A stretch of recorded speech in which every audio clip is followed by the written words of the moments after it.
Good evening. Learning with Waseem में एक नई वीडियो के साथ आपकी खिदमत में फिर हाजिर हूँ, एक नए इंटरेस्टिंग टॉपिक के साथ। और मेरा आज का टॉपिक है आर्ट ऑफ नेगोशिएशंस। जैसा कि मैं अपनी प्रीवियस के वीडियोस में आपको बता चुका हूँ कि नेगोशिएशंस एक ऐसी चीज़ है जिससे आप हमेशा सेविंग कर सकते हैं, और ये एक ऐसा अमल है कि जो बहुत ज़्यादा मुश्किल नहीं है, लेकिन नॉर्मली हम अपनी इसको बहुत लाइट लेते हुए या एक बहुत आम सी चीज़ समझते हुए कि हमें नेगोशिएशन करके क्या बच जाएगा, हम इसे छोड़ देते हैं। हालांकि ये इतनी इम्पॉर्टेंट चीज़ है कि ना सिर्फ ये आपकी बिज़नेस में, आपकी हर किस्म की डीलिंग में, आपकी सेल्स में, आपकी परचेज़ में, इवन आपके रोज़मर्रा के जो मामलात हैं उनमें भी नेगोशिएशन से आप वो बेनिफिट उठा सकते हैं।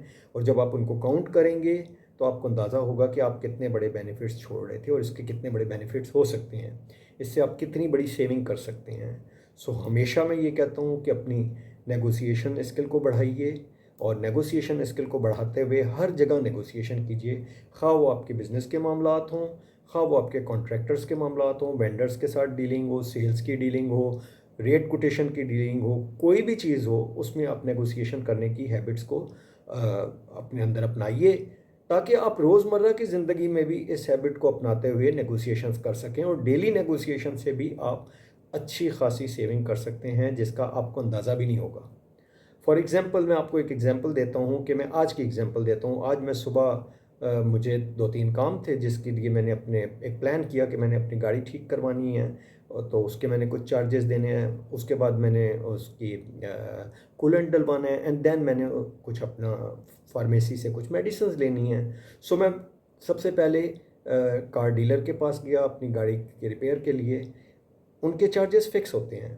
मैंने उनसे नेगोशिएशन की कि ना सिर्फ मैं अपनी गाड़ी आपसे ठीक करवाऊँगा, बल्कि जो मेरे बेटे हैं वो भी अपनी गाड़ियाँ आपसे ठीक कराएँगे, और मैं रिकमेंड भी किया करूँगा। तो ये सुनते ही उसने अपने मैनेजर से मुझे मिलवाया, और एक स्पेशल डिस्काउंट 5% का मुझे उसने अपनी सर्विस चार्जेस के ऊपर दिया। इसी तरह जब मैं कूलेंट लेने गया तो मैंने उससे कहा कि मेरे लिए कुछ तो डिस्काउंट होना चाहिए, एंड देन मैंने नेगोशिएशन करके उसमें भी डिस्काउंट लिया। इसी तरह जब मैं मेडिसन वाले के पास गया तो आप लोग जानते हैं कि मेडिसन में एक नेगोशिएशन की अमाउंट मौजूद होती है, एक डिस्काउंट का अमाउंट मौजूद होता है, जो कि अगर आप उनसे क्लेम नहीं करते तो वो आपको नहीं देते। सो मैंने वो भी लिया। अब ये छोटी छोटी चीज़ों की अमाउंट जब मैं शाम को अपनी अमाउंट लिख रहा था तो मुझे आइडिया हुआ कि एटलीस्ट मैंने 2000 टू 3000 रुपीज़ इस नेगोशिएशन में बचाए हैं। अब आप खुद सोचें कि अगर मैं अपने महीने की नेगोशिएशन में इस तरह की दूसरी चीज़ों में कमाऊँ तो इट ईज़िली मेक्स मी 30,000 और 25,000 एक्स्ट्रा, जो कि मैं कहीं भी इन्वेस्ट कर सकता हूँ। सो कहने का मतलब ये है कि हमेशा नेगोशिएशन कीजिए, हर लेवल पे नेगोशिएशन कीजिए, और फिर इसको अपनी हैबिट बना लीजिए, और फिर रीनेगोशिएट कीजिए ताकि आप सेविंग कर सकें, अमाउंट बचा सकें। यहाँ मैं थोड़े से आपको एलिमेंट्स बता देता हूँ, वो पॉइंट्स बता देता हूँ जिनकी बेसिस पे आप अपनी कामयाब नेगोशिएशन कर सकते हैं। इन पॉइंट्स में सबसे पहले तो ये है कि जब भी आप कोई चीज़ परचेज़ करें तो आपको उसकी स्पेसिफिकेशन और उसकी डिटेल मालूम होनी चाहिए। जितनी आपको स्पेसिफिकेशन और डिटेल मालूम होगी उतने बेहतर तरीके से आप चीज़ों की नेगोशिएशन कर सकेंगे। दूसरी चीज़ ये है कि आप जब भी कोई बड़ी चीज़ खरीदें तो आप डेफ़िनेटली उसकी मार्केट रिसर्च ज़रूर कर लें। ये ज़रूरी नहीं है कि आप मार्केट रिसर्च खुद मार्केट में जाके करें। आज के दौर में आप ऑनलाइन सर्च इंजन पे, गूगल पे, मुख्तलिफ़ ऐप्स पे, आप दराज पे, हर जगह पे उनकी प्राइसेस चेक कर सकते हैं, जिससे आपको आइडिया हो सकता है कि आप उसमें कितना डिस्काउंट अवेल कर सकते हैं। तीसरी चीज़ ये कि आपको हमेशा मालूम होना चाहिए कि आप जो चीज़ खरीदने जा रहे हैं क्या कोई उसका अल्टरनेटिव मौजूद है। अगर कोई अल्टरनेटिव मौजूद है तो डेफ़िनेटली उस अल्टरनेटिव को भी आप मद्देनज़र रख सकते हैं। चौथी चीज़ है बॉडी लैंग्वेज। हमेशा आप खरीदने जब भी जाएँ अपनी बॉडी लैंग्वेज से प्रूव कीजिए कि आप इसमें नेगोशिएशन जो कर रहे हैं उसमें आप कामयाब हो जाएंगे, and definitely you will do it. उसके बाद अर्जेंसी। अर्जेंसी का ऐसा फैक्टर है कि आप कोई भी चीज़ खरीदते हैं और आप बहुत ज़्यादा अर्जेंसी शो करते हैं तो एक तरह से आप सेलर को मौका देते हैं कि उसको पता चल जाता है कि आपने ये चीज़ लेनी ही लेनी है, तो वो अपनी प्राइस को उस पर नेगोशिएशन नहीं करता और आपको अपनी प्राइस पे चीज़ें बेचता है। तो हमेशा अपने जहन में रखना है कि जब भी आप कोई चीज़ लें तो उसमें अर्जेंसी शो ना करें। लाइक आप कोई चीज़ लेने गए, आप उससे पूछें इसकी प्राइस क्या है, वो कहता है ये इसकी प्राइस है, तो आप कहें ओके लेट मी थिंक, ये मेरे लिए ज़रूरी भी है, मैंने लेनी भी है नहीं। फिर आप नेगोशिएशन करेंगे तो वो आपको सही डील करेगा।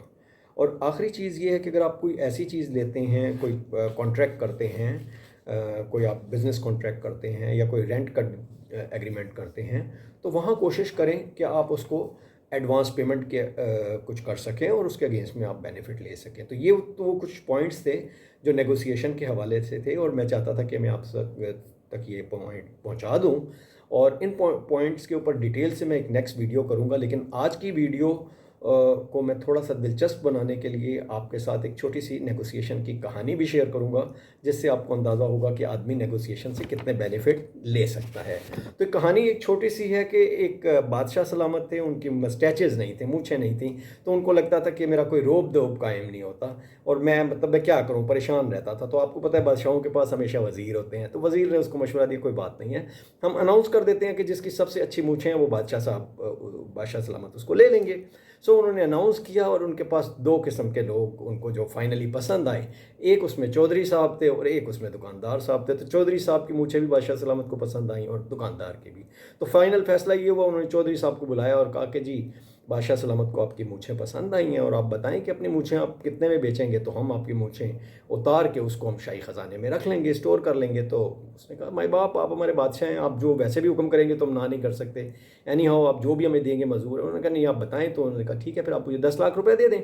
उन्होंने उसको 10 लाख रुपए दे दिए और दूसरे दिन उन्होंने उसको बुलाया कि मुझे अब आप आके कटवाएं और शाही ख़जाने में रखा दें।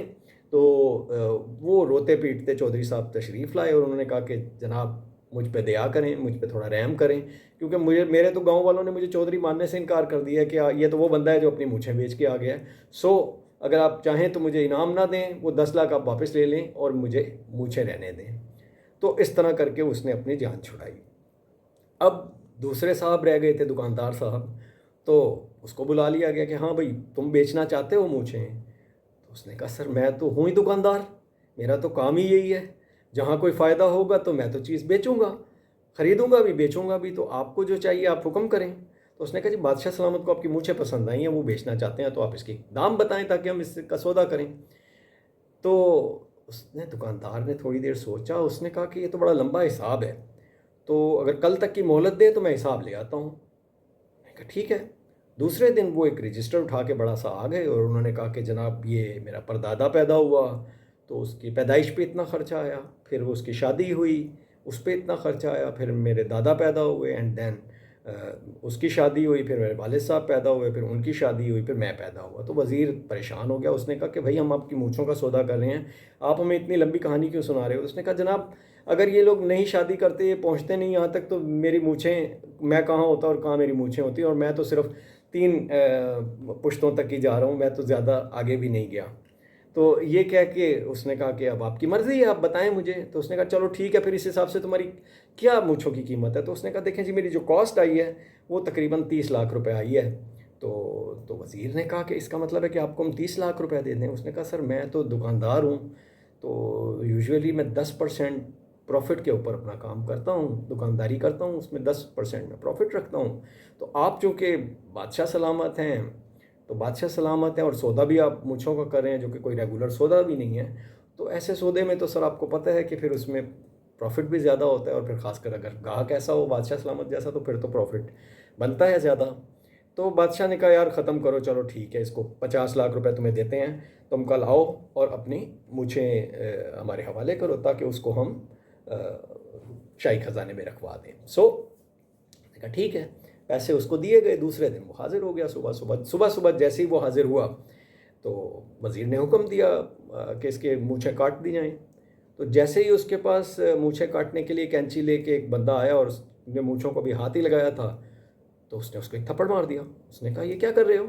उसने कहा जनाब कल तक ये मेरी मूछें थी तो मुझे कोई फ़िक्र नहीं थी, अब ये बादशाह सलामत की मूछें हैं, तो क्या मैं ये बर्दाश्त कर सकता हूँ कि बादशाह सलामत की मूछों पे कोई हाथ डाले?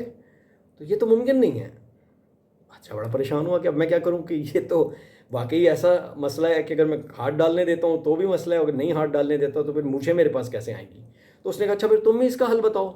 तो दुकानदार साहब ने कहा कि सर हल तो है मेरे पास, हल तो इसका बड़ा सीधा सादा है कि आप अगर इजाज़त दें और आपके पास जहाँ इतने मुलाजिम हैं, एक मुलाजिम मुझे आप और रख लें और मुझे अपनी बादशाही मूछ बर्दारी की मेरी जॉब डिस्क्रिप्शन कर दें, तो मैं आपकी मूंछ को संभाला भी करूँगा और उसका ख्याल भी करूँगा, और रोज़ सुबह सवेरे आपकी मूँछें लेके मैं आपके दरबार में हाजिर भी हो जाया करूँगा।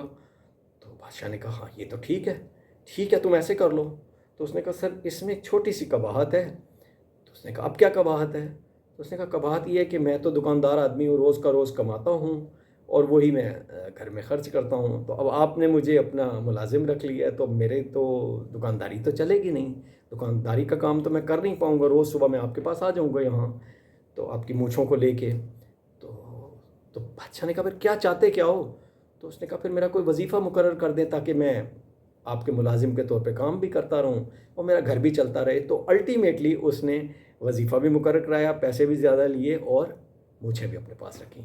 So this is wisely negotiation. तो हमेशा याद रखें, नेगोशिएशन करें, इस कहानी से लुत्फ़अंदोज़ हों, इसको बार बार सुनें और फिर देखें कि नेगोशिएशन के कितने फ़ायदे होते हैं। इसी के साथ आपके साथ इजाज़त चाहूँगा, और इजाज़त चाहने से पहले अगेन यही दरख्वास्त करूँगा कि अगर आपको मेरी वीडियो अच्छी लगे तो लाइक कीजिए, कमेंट्स कीजिए और दूसरों के साथ भी शेयर कीजिए ताकि दूसरे भी इससे फ़ायदा उठा सकें। अल्लाह हाफ़िज़।